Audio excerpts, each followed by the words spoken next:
$2,500 entries to judge online over the next year to hone it down to about 200 to 300. And then the 7 judges will meet up out in Wisconsin, out in the US, and have a week of final judging to hone it down to the last sort of 25 or such that will go to the final gala, which is the following October. This year, as you probably imagine with COVID, the whole award system has been pushed back a year. So it's normally biannually, but this year it's going to be every 3 years. This is Chiselwood's 32nd year.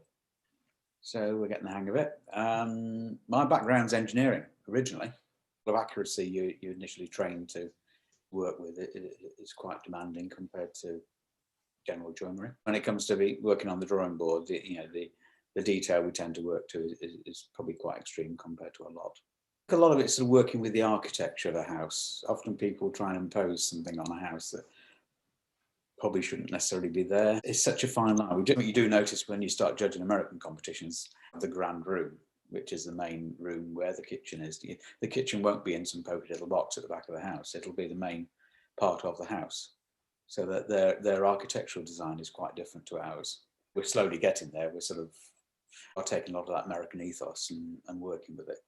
When we come to judging these awards, there's as many architects enter as there are. Actually to have a kitchen specialist is quite unusual. So it'll be architects, interior designers, cabinet makers, all sorts of people enter the awards over there. I've probably gone through the first sort of 30 or 40 so far. It tends to be the details I tend to go to. Something that's going to jump off the page, I think, that's going to give you that wow factor. And also sort of see if there's any really sort of interesting technical ways of getting over problems, which I always quite like.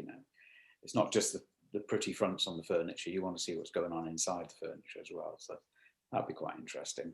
I like lots of different layers of materials as well. So it'll be interesting to see what comes through there. The ones that are more forward thinking on the CAD side are the architects, not the kitchen specialists, which really quite surprised me. I tend to deal a lot more with the architecture. I was quite surprised how many befores and afters I've seen where the room itself is completely different over there. So they'll not just look at the furniture, they'll redesign the ceilings, they'll change the windows, they'll move walls around. They're a bit braver about that. This is something we try and do. We look at the room as a whole, the architecture of the house. It's not just about the furniture.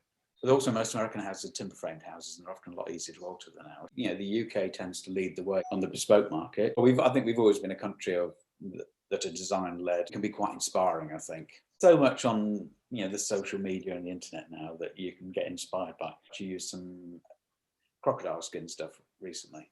It's a vinyl, it's not real.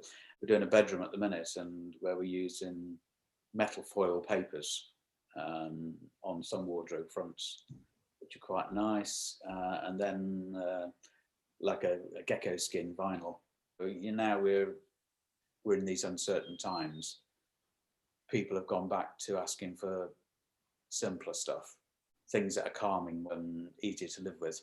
I've brought out some old patterns recently that we were doing 25 years ago. They're actually quite current now, ironically. When you've been at it that long, you've gone round in a circle. Advice, crikey. Be different. I just think thinking out of the box, doing something different, people want that. The more confidence you can give the client, if you're confident and they think you're happy with it, 9 times out of 10 they go with it.